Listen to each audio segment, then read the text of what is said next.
Pagi ini saudara, saya mau bicara mengenai treasure. Wah, treasure. Kalau kita bicara mengenai treasure, semua langsung jadi, iya gitu ya, harta karun nih gitu ya. Ya udah saudara ya. Nah, kita pasti semangat dong kalau dengar treasure. Setuju ya saudara ya? Oke ya. Nah, jadi pagi ini saudara, Tuhan mau kita mendapatkan treasure-nya dia. Oke, saya akan bicara firman Tuhan hari ini berjudul Treasure His Word.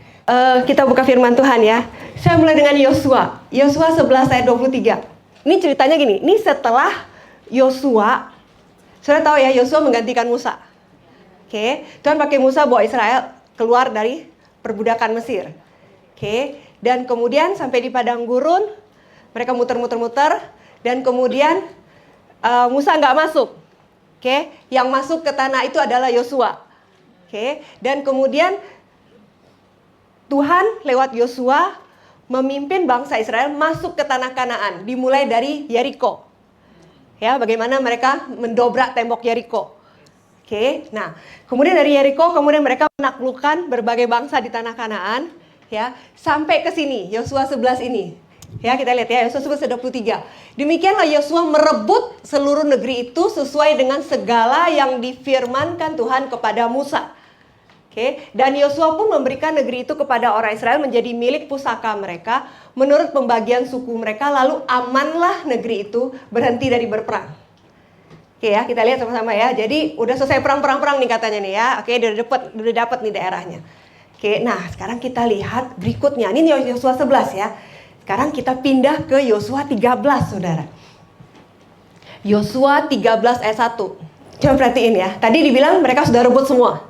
Oke, mereka berhenti berperang. Tapi sekarang kita lihat Yosua 13 ayat 1. Setelah Yosua menjadi tua dan lanjut umurnya, berfirmanlah Tuhan kepadanya, kamu tuh telah tua dan lanjut umur, dan dari negeri ini masih amat banyak yang belum diduduki. Nah, saudara, kontras nggak sama yang tadi? Coba saya bukain yang tadi buat kita lihat ya. Coba Yosua 11 ayat 23. Yosua memberikan negeri itu kepada orang Israel ya. Yosua merebut seluruh negeri itu. Oke, dia sudah rebut negeri Kanaannya. Oke.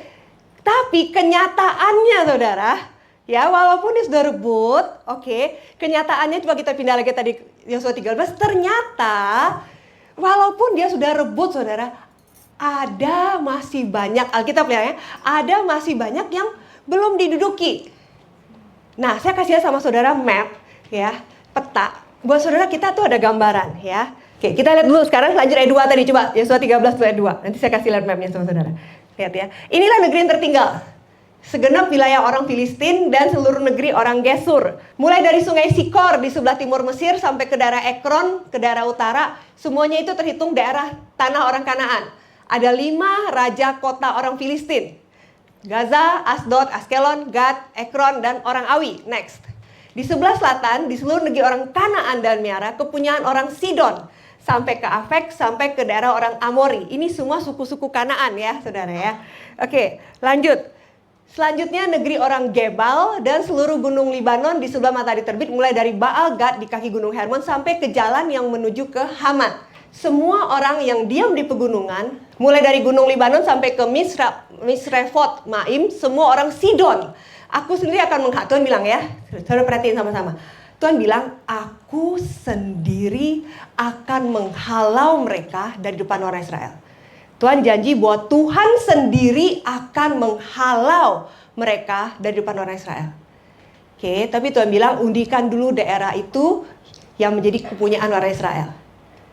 Oke, nah kemudian coba tadi tolong petanya. Ya, ini tadi kita baca. Ada beberapa daerah, banyak daerah yang masih merupakan daerah orang Amori. Kalau dilihat ada tulisan A, saudara ya. Contoh ini saudara, yang ini harusnya, ini termasuk area yang Tuhan mau kasih. Ini daerah ini, tulisannya itu adalah, ini harusnya daerah orang Kanaan, saudara. Ya, ini tulisannya di sini, ini P. Tulisannya di sini harusnya P. Ya, ini P. Artinya apa? Ini harusnya Tuhan mau kasih daerah Kanaan ini, tapi P ini didudukin sama orang Filistin. Saya kasih lihat sama saudara beberapa aja ya. Yang tadi ini, coba ke atas. Ini kalau saudara lihat nih, Amorit 15 kota. Oke ya. Nah, kalau kita zoom saudara ya, ini adalah tulisannya A, saudara. Ya, ini tulisannya A kalau di zoom. Ini ada tulisannya A. Jadi bukan merah aja tapi A. A di sini adalah daerah orang Amorit. Ya, oke ya. Oke. Nah, saudara, terlalu detail, terlalu sulit buat saya jelasin. Tapi saudara, tadi kita udah baca ayatnya. Masih banyak sekali areanya orang Filistin. Dan yaitu ya orang Amori, orang Gad, ya segala macam itu saudara. Di tengah-tengah daerah yang Tuhan mau kasih ke orang Israel. Padahal Tuhan mau kasih semua kan saudara. Benar ya saudara ya. Tuhan mau kasih semua. Oke. Tapi saudara, kita lihat di sini. Pagi ini kita belajar saudara. Tuhan mau kita berkuasa. Oke. Tapi area yang Tuhan mau kasih ke kita, yang tidak kita rebut, maka area itu akan diduduki oleh musuh. Area apa saudara? Dalam hidup kita. Kalau ini bangsa Israel, ini bicara mengenai tanah. Ya, yang Tuhan mau kasih ke mereka. Bagaimana dengan kita? Dalam hidup kita, Tuhan mau kita berkemenangan di berbagai area kehidupan. Ya. Tuhan mau kita mengambil semua yang Tuhan mau berikan buat kita. Dan area yang tidak kita ambil, maka itu akan diduduki oleh musuh. Ya. Tuhan mau kita berkemenangan dalam hal keuangan. Tuhan mau kita berkemenangan dalam hal emosi kita. Amin saudara. Tuhan mau saudara yang youth saudara. Tuhan mau saudara berkemenangan di masa muda saudara. Amin saudara. Tuhan mau kita berkemenangan dalam hal hubungan. Hubungan kita di rumah tangga sama orang tua, anak saudara ya. Tuhan mau kita berkemenangan dalam hal banyak hal saudara. Dalam hidup kita. Dalam hal kekudusan. Amin saudara. Ya, banyak sekali yang Tuhan mau ambil. Tapi saudara, kita harus berjuang. Karena kalau kita tidak berjuang untuk ambil, diduduki oleh musuh. Setuju ya saudara ya? Oke. Tuhan bilang Tuhan yang akan berperang. Artinya waktu bangsa Israel waktunya kalau mereka ambil yang tadi punya musuh ini, kalau mereka ambil harusnya mereka menang gak? Menang. Karena Tuhan yang bilang Tuhan yang berperang. Waktu kita mau ambil apa yang Tuhan kasih. Saya kasih lihat sama saudara ayatnya. Kita tahu semua Tuhan bilang kita adalah lebih daripada pemenang. Amin ya saudara ya. Oke. 1 Timotius 6 ayat 12. Kalau Tuhan bilang kita lebih daripada pemenang, terus kita tadi diam-diam saja, buat apa ada ayat ini? Bertandinglah dalam pertandingan iman yang benar. Amin. Berarti saudara, Tuhan menyediakan kita kemenangan. Saudara tadi gambar tadi, amin saudara. Ya. Tapi we have to fight for it. Amen. Kita harus bertanding untuk merebut daerah itu satu persatu. Dan Tuhan yang bilang, kamu adalah lebih dari pemenang. Waktu kamu fight untuk mengambil apa yang Tuhan kasih buat kamu. Amin saudara. Ya. Oke. Nah, jadi sekarang kita mau lihat saudara ya. Kita mau lihat temannya si Yosua. Yosua tadi udah stop nih ya. Oke ya. Dia bilang saya udah tua. Dah, saya udah selesai. Oke, tapi Yosua punya seorang teman seperjuangan yang gak pernah merasa tua. Ya, kita mau lihat saudara, Yosua 14 ayat 6 sampai 15. Ya, ini bicara mengenai Kaleb saudara. Ya. Saya suka sekali bicara firman ini, saya suka banget sama Kaleb. Kenapa saudara? Buat saya, perjalanan kita sama Tuhan itu adalah perjalanan seumur hidup. Tidak pernah ada kata cukup untuk mengejar Tuhan dan kebenarannya. Jangan pernah kita merasa, ya udah saya udah segitu, stop. No. Perjalanan seumur hidup. Karena banyak sekali kemenangan demi kemenangan yang Tuhan mau kasih buat kita. Never stop. Amin saudara, jangan pernah merasa cukup. Ya. Nah, ini saudara, saya suka banget sama Kaleb ya. Tidak ada kata cukup. Oke. Bani Yehuda datang menghadap Yosua di Gilgal. Pada waktu itu berkatalah Kaleb bin Yefune orang Kenas itu kepadanya, engkau tahu firman yang diucapkan Tuhan kepada Musa abdi Allah itu tentang aku dan tentang engkau di Kades Barnea. Aku berumur 40 tahun ketika aku disuruh Musa hamba Tuhan itu dari Kades Barnea untuk memulai hari ini, dan aku pulang membawa kabar kepada yang Sedang saudara-saudaraku yang bersama-sama pergi ke sana dengan aku membuat tawar hati bangsa itu, aku tetap mengikuti Tuhan Allahku dengan segenap hati. Pada waktu itu Musa bersumpah katanya, sesungguhnya tanah yang diinjak oleh kakimu itu akan menjadi milik bersama-sama dan akan sampai selama-lamanya. Sebab engkau telah mengikuti Tuhan Allahmu dengan segenap hati. Jadi sekarang sesungguhnya Tuhan telah memelihara hidupku seperti yang dijanjikannya. Kini sudah 45 tahun lamanya sejak diucapkan Tuhan firman itu kepada Musa. Dan selama itu orang Israel mengembara di padang gurun. Jadi sekarang telah berumur 85 tahun aku hari ini. Pada waktu itu seperti kekuatanku pada waktu itu, demikianlah kekuatanku sekarang untuk berperang dan berkuasa. Oleh sebab itu berikanlah kepadaku pegunungan yang dijanjikan Tuhan pada waktu itu. Sebab engkau sendiri mendengar pada waktu itu bahwa di sana ada orang enak dengan kota-kota yang besar dan berkubu. Mungkin Tuhan menyertai aku sehingga aku menghalau mereka seperti yang difirmankan Tuhan. Lalu Yosua memberkati Kaleb bin Yefune dan diberikannya lah Hebron kepadanya menjadi milik pusakanya. Itulah sebabnya Hebron menjadi milik pusaka Kaleb bin Yefune orang Kenas itu sampai sekarang ini, karena ia tetap mengikuti Tuhan Allah Israel dengan segenap hati. Nama Hebron lalu ialah Kiryat Arba. Arba ialah orang yang paling besar di antara orang, dan Aman itu menjadi berperang. Ya, oke. Thank you saudara. Kita akan bicara firman ini hari ini. Saudara, kita tadi buka lagi yang tadi kita udah baca, Yosua 14 tadi ayat 6. Bani Yehuda datang menghadap Yosua di Gilgal. Terus waktu itu Kaleb orang Kenas itu bilang sama Yosua, Yosua, kamu tahu nggak firman yang diucapkan Tuhan kepada Musa, abdi Allah itu, tentang aku dan tentang engkau di Kades Barnea? Ya, jadi saudara, ini sekarang si Kaleb ini udah umur 85. Dia bilang ini, kamu tahu nggak firman Tuhan diucapkan Musa tentang si Kaleb?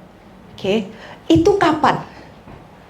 Itu kejadian kita udah baca sama-sama ya tadi ya. Itu lebih dari 45 tahun yang lalu. Tapi si Yosua bilang apa? Kamu tahu nggak? Kenapa dia tanya gitu? Karena dia sangat tahu dan dia simpan janji itu di dalam hati dia. Yosua tahu janji Tuhan yang mana buat dia dan yang mana yang harus dipegang dan yang mana dia harus rebut. Saudara, kunci pertama hari ini untuk kita mendapatkan area yang Tuhan mau kita ambil, kita harus tahu janji Tuhan dan simpan itu di dalam hati kita. Amin saudara ya. Oke, ayat 7 kita lanjut. Kaleb bilang, aku berumur 40 tahun tadi ya kita baca ya, aku disuruh Musa. Oke. Nah, ini saudara, dia bilang gini. Waktu dia suruh intai negeri Kanaan itu, si Kaleb bilang dia bawa kabar yang sejujur-jujurnya. Oke, ini Alkitab bahasa Indonesia bilang seperti ini, ya. Ternyata kalau kita buka bahasa Inggrisnya nggak kayak gitu. Ini yang tadi saya bilang sama saudara. I brought him word. Atasnya sama ya saudara ya, bawahnya aja. I brought him word. Saya membawa kepada Musa perkataan janji again as it was in my heart. Lihat nggak? It was in my heart. Artinya apa? Janji itu sudah ada loh di dalam hati Yosua. Dalam hati Kaleb. Dia sudah punya janji itu. Dia ingat-ingat janji itu. Dia pegang janji itu. Oke saudara. Dan kemudian waktu dia disuruh spy, disuruh ngintip ke negeri itu, dia pergi, dia udah bawa modal. Dia nggak pergi cuma petentang-petenteng begitu. Enggak. Dia pergi mengintai negeri itu dengan membawa janji Tuhan. Dan waktu dia masuk ke negeri itu, dia sedang melihat realisasi janji Tuhan yang Tuhan mau kasih ke dia. Dia sudah melihat dengan mata Tuhan terlebih dahulu di dalam hatinya. Benih itu sudah bertumbuh di dalam hatinya. Itu yang dibilang it was in my heart. Sudah ada dulu di dalam hatinya. Dan kemudian dia baru melihat itu. Dia bilang yes, ini dia buat saya. It was in my heart. Ada di hati dia. Tuhan mau kita punya setiap janji Tuhan tadi ya saudara. di dalam hati kita. Dan saudara, bukan cuma punya, Tuhan mau kita tetap pegang itu. Tidak lupakan. Pegang kuat. Biarkan benih itu bertumbuh, saudara. Ya, amin saudara. Saudara, kita lihat. Ini nanti kita balik ke Yosua, ya. Oke. Coba kita lihat Bilangan 14 ayat 24. Saudara lihat, Alkitab catat tentang Kaleb. Ini orang yang tadi dapat janji Tuhan ini, luar biasa ya. Firman Tuhan bilang ini. Tetapi hambaku Kaleb, karena lain jiwa yang ada padanya, dan ia mengikut aku dengan sepenuhnya, akan kubawa masuk ke negeri yang telah dimasukinya itu, dan keturunannya akan memilikinya. Oke, saudara, lihat. Lain jiwa yang ada padanya. Jiwa itu ini kan. Jiwa itu di sini, saudara. Kenapa pola pikirnya bisa beda? Karena sumbernya dari spirit. Dia tanam itu di dalam spiritnya dia. Dia tanam janji Tuhan di dalam spiritnya dia. Dan itu yang merubah cara berpikir dia. Amin. Itu yang membuat Alkitab bilang lain jiwa yang ada padanya. Wow, lihat ya. Oke, nah kita lihat tadi kan dia bilang janji Tuhan. Janji Tuhan apa sih yang dia simpan? Ya, coba Keluaran 3 ayat 8. Saya ulang sedikit aja janji Tuhan. Apa sih yang Tuhan bilang sama Musa dan sama bangsa Israel? Keluaran 3 ayat 8. Sebab itu aku telah turun, Tuhan bilang ya, untuk melepaskan bangsa Israel dari tangan orang Mesir dan menuntun mereka keluar dari negeri itu ke suatu negeri yang baik dan luas, suatu negeri yang berlimpah-limpah susu dan madunya, ke tempat orang Kanaan, orang Het, orang Amori, orang Feris, orang Hewi, dan orang Yebus. Sudah lihat janji Tuhan, Tuhan mau membawa mereka ke tanah Kanaan yang baik dan luas, yang berlimpah-limpah susu dan madunya. Oke, satu firman lagi. Ya, Bilangan 13 ayat 1-2. Tuhan ulang lagi nih janji Tuhannya.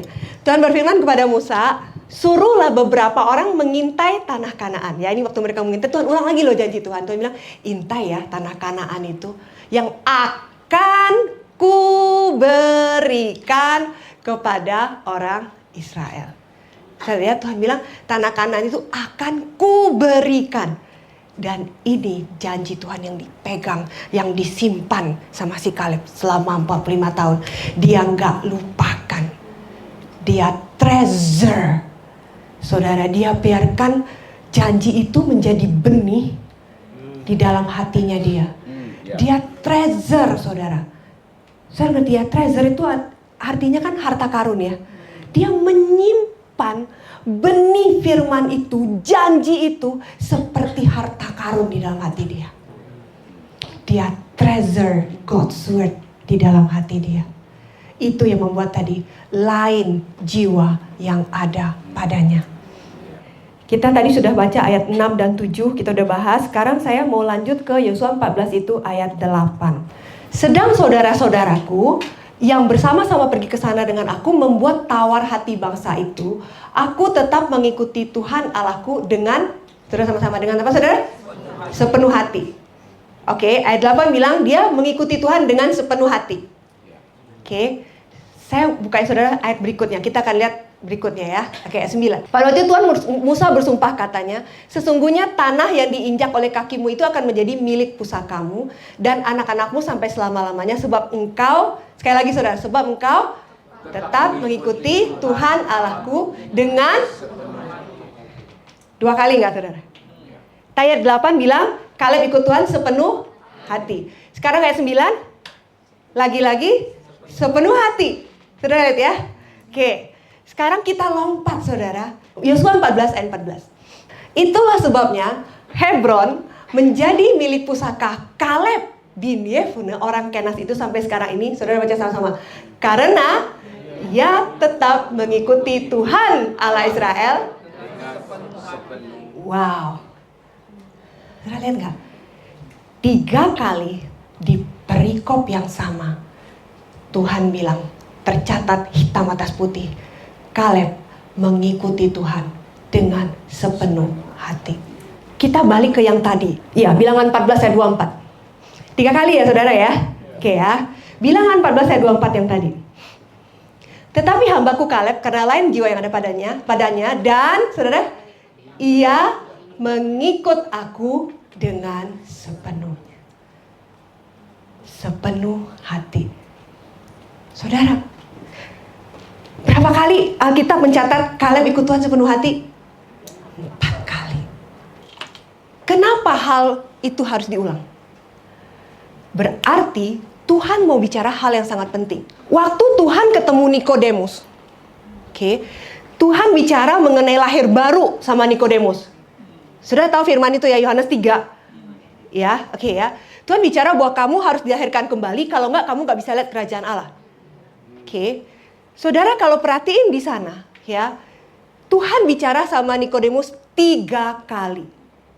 Pertama Tuhan bicara kamu harus dilahirkan kembali, kalau enggak kamu enggak bisa lihat kerajaan Allah. Kedua, kamu harus dilahirkan kembali karena kalau enggak kamu enggak bisa masuk kerajaan Allah. Yang ketiga Tuhan bilang kamu harus dilahirkan dari air dan roh. 3 kali Tuhan bicara bahwa kamu harus dilahirkan kembali. Kenapa? Karena itu sangat amat penting sekali. Contoh lain di Alkitab. Waktu kemudian Tuhan ketemu sama murid-muridnya sehabis Tuhan bangkit. Si Petrus dan teman-teman sudah pergi menjala ikan. Sudah pasti tahu ceritanya. Ya, dan Tuhan suruh mereka tebarkan jala.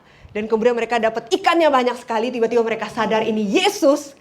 Ya, sudah ingat ceritanya ya. Kemudian murid-murid ketemu sama Yesus. Dan Yesus waktu itu bicara sama Petrus. Ya, Yesus mau memulihkan Petrus dan sudah. Apakah kamu mengasihi aku? Gembalakanlah domba-dombaku.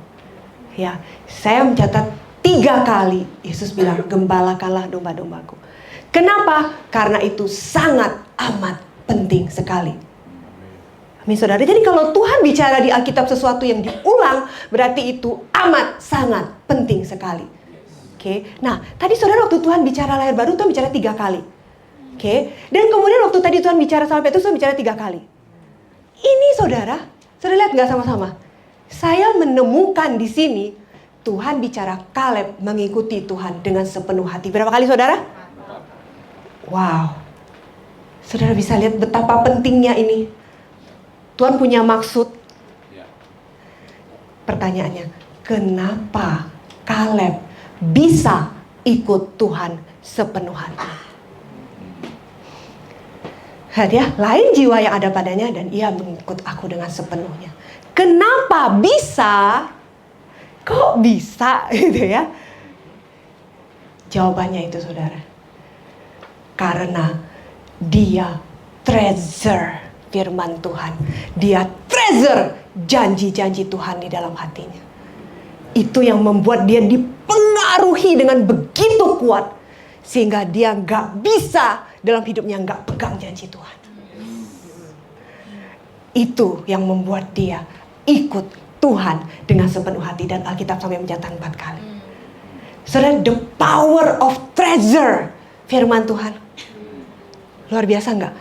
How when we treasure God's word, firman itu akan menjadi benih yang benar-benar menjadi treasure dalam hati kita. Yang membuat kita tuh gak bisa, gak mungkin lagi gak pegang janji Tuhan. Dan firman Tuhan itu, janji itu harus terrealisasi dalam hidup saya. Amin saudara. Untuk mendapatkan janji Tuhan, tempatnya di mana saudara? Di Alkitab. Amin ya saudara ya.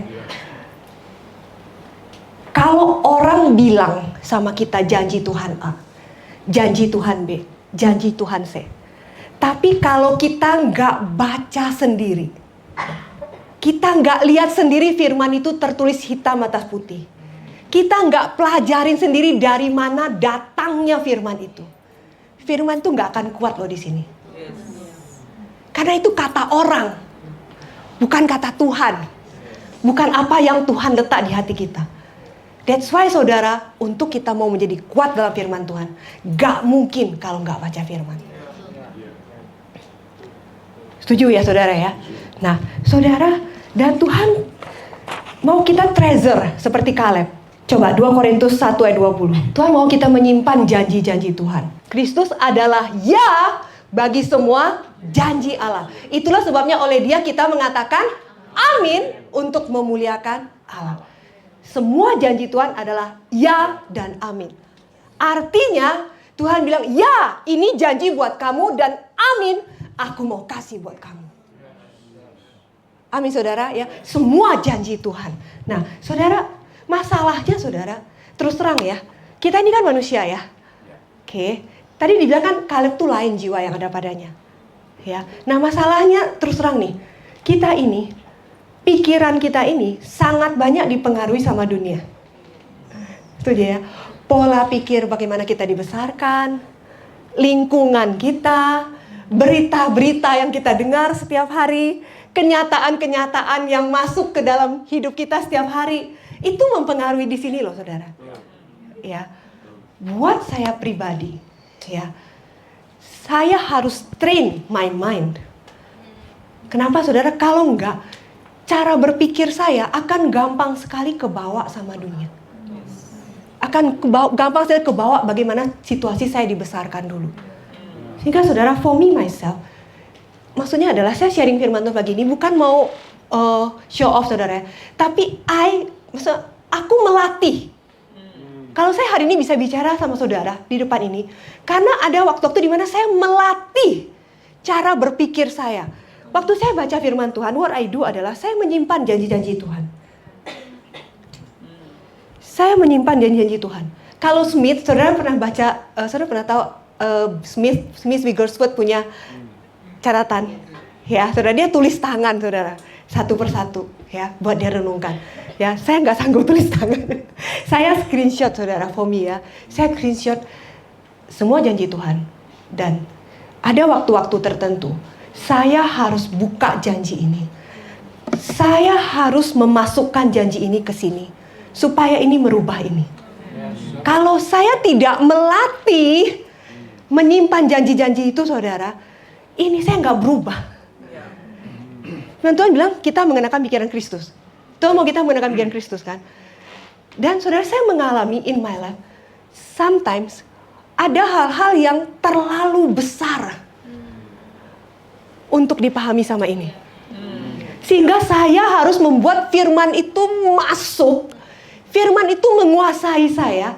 Sehingga akhirnya itu jadi merubah cara berpikir saya. Kalau enggak, ini enggak bisa berubah. I have to force it.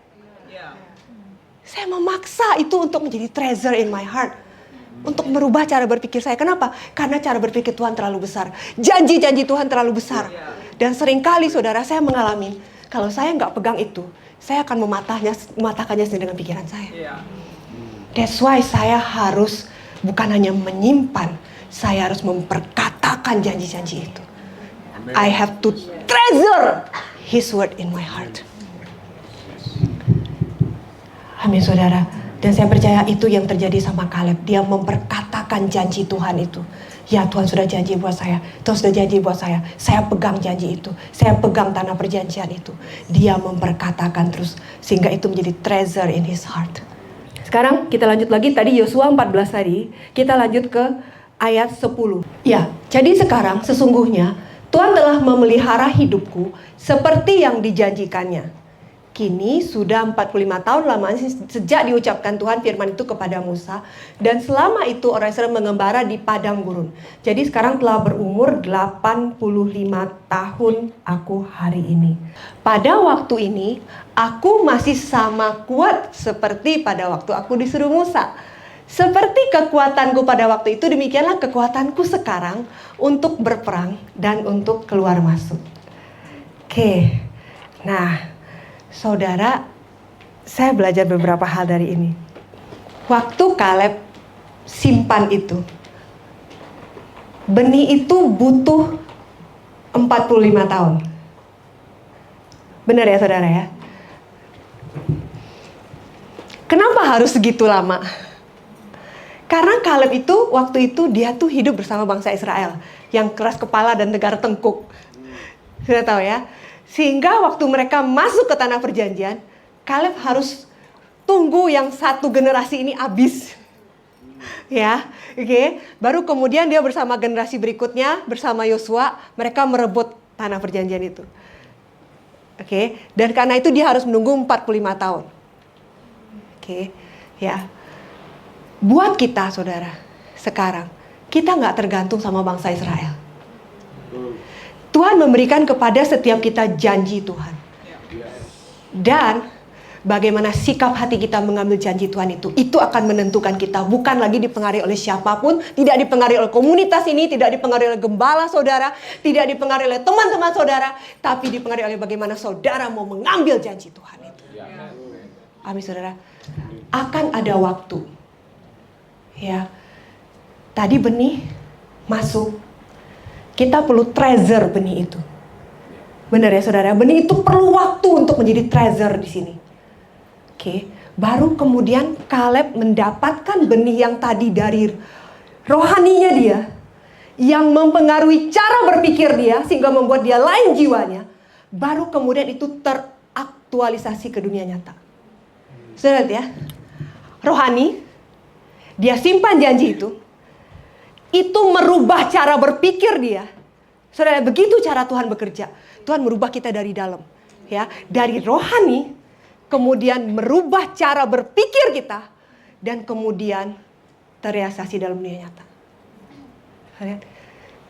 Akan ada waktu bagaimana dari rohani benih itu bertumbuh menjadi treasure, merubah cara berpikir kita, dan sampai ke dunia nyata. Itu butuh waktu. Ya, saudara, seringkali anak-anak Tuhan gak sabar tunggu waktunya ini. Padahal Tuhan sedang mempersiapkan kita, saudara ya, dari rohani jadi ke jiwa dan dunia nyata. Tuhan sedang mempersiapkan kita, dan banyak orang gak sabar, orang keburu capek, orang keburu kecewa sebelum dia mendapatkan janji itu. Tapi pagi ini saya mau kasih lihat sama saudara, hey, ada waktunya. Biarkan benih itu menjadi treasure dulu di dalam hidupmu. Dan ada waktunya engkau mendapatkan satu persatu janji itu. Amin saudara ya. Oke, nah berikutnya saudara, lihat ya. Sekarang si Kaleb ini, dia ini sudah 45 tahun. Kemudian sekarang dia berumur 85. Oke. Dan dia bilang dia masih sama kuatnya. Saya cerita nih mas saudara ya. Beberapa waktu yang lalu, Pak Salim kasih satu video. Jadi di video itu ada nenek-nenek. Waktu nenek ini umurnya sekitar 67-68 tahun. Nenek ini mengalami suatu masalah dengan tulangnya dia. Sehingga dokter mendiagnosis nenek ini akan cacat seumur hidupnya. Nggak bisa jalan. Oke. Dan nenek ini merasa, gue nggak mau dong ngerepotin keturunan gitu kan ya. Oke, aku harus fight nih gitu kan ya. Jadi kemudian, kebayang nenek umur 67 tahun, dia mulai nge-gym. Oke, saudara ya.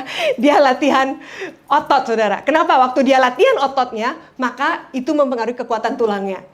Ya. Jadi nenek ini latihan otot ya. Sampai kemudian saudara, waktu saya lihat video yang Salim kasih, umur 72 kalau nggak salah. Wih, badannya jadi banget. Wih, keren gitu ya. Kita aja, saya jauh lebih muda, nggak segitu badannya gitu ya. Jadi banget ototnya semua saudara ya. Nah, pertanyaannya, kok bisa? Karena apa saudara? Karena dia latihan. Bener ya? Nenek-nenek yang latihan, dia bisa punya otot yang keren banget walaupun dia sudah umur 70 lebih. Oke, nah sekarang nih, si Kaleb nih. Kaleb nih umur 85. Terus dia bilang, saya ini kekuatannya sama loh, sama waktu saya umur 40. Kok bisa? Pertanyaannya gitu dong. Saya pasti tahu jawabannya.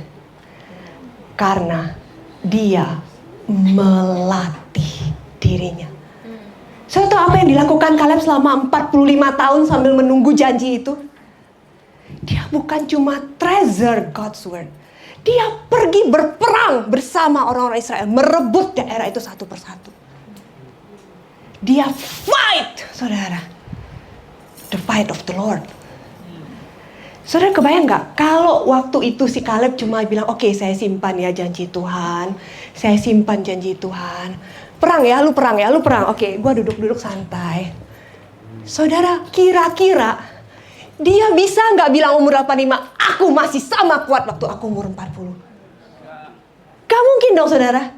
Setuju ya? Kenapa dia bisa bilang kekuatannya sama? Karena dia melatih kekuatannya. Setuju ya saudara ya? Jadi saudara, kunci kemenangan kita yang kedua hari ini. Pertama, kita treasure His word. Menjadi treasure di dalam hati kita. Kedua saudara, we have to fight the fight of the Lord. Amin saudara, kita harus mengejar Tuhan dan kebenaran, kita harus terus berperang bagi jiwa-jiwa. Kita harus pergi kemana Tuhan mau kita pergi. Dan itu yang akan membuat engkau tidak akan pernah merasa tua. Karena engkau akan diberi kekuatan semakin hari, semakin kuat, semakin hari, semakin kuat, semakin hari, semakin kuat. Untuk mendapatkan janji-janji Tuhan terrealisasi dalam hidupmu. Yosua 14 ayat 13. Lalu Yosua memberkati Kaleb bin Yefune dan diberikannya kepadanya Hebron, kepadanya menjadi milik pusakanya. 14 yang tadi, ya coba 14, itu yang tadi dia dengan sepenuh hati. Oke, saya akan tutup dengan ayat 15. Nama Hebron dahulu ialah Kiryat Arba. Arba ialah orang yang paling besar di antara orang Enak, dan amanlah negeri itu berhenti berperang. Arba ini adalah raksasa. Oke, kalau saudara ketemu Daud mengalahkan Goliat, ya, masih tersisa raksasa Filistin yang lain. Bukan cuma Goliat doang. Ya, kalau saudara baca Alkitab lagi, saudara tahu bahwa anak-anak buah Daud juga mengalahkan raksasa. Oke, nah orang Arba ini adalah satu suku orang raksasa semua. Dan karena itu, waktu orang Israel masuk ke negeri Kanaan, yang raksasa ini ditinggalin. Kenapa? Ini yang paling sulit, oi. Jadi mereka ambil yang paling gampang dulu. Oke saudara, yang ini belakangan paling sulit. Tapi saudara, hari ini saudara, kita lihat Kaleb mendapatkan yang orang lain gak bisa dapatkan. Dia mendapatkan yang orang lain tidak bisa kalahkan. Amin saudara. Dia mengalahkan raksasa dunia. Kenapa? Karena dia treasure God's word. Dan dia fight the fight of the Lord. Amin saudara. Ya, saya percaya saudara kita belajar sesuatu hari ini. Amin saudara. Kita mau belajar treasure His word di dalam hati kita. Amin saudara.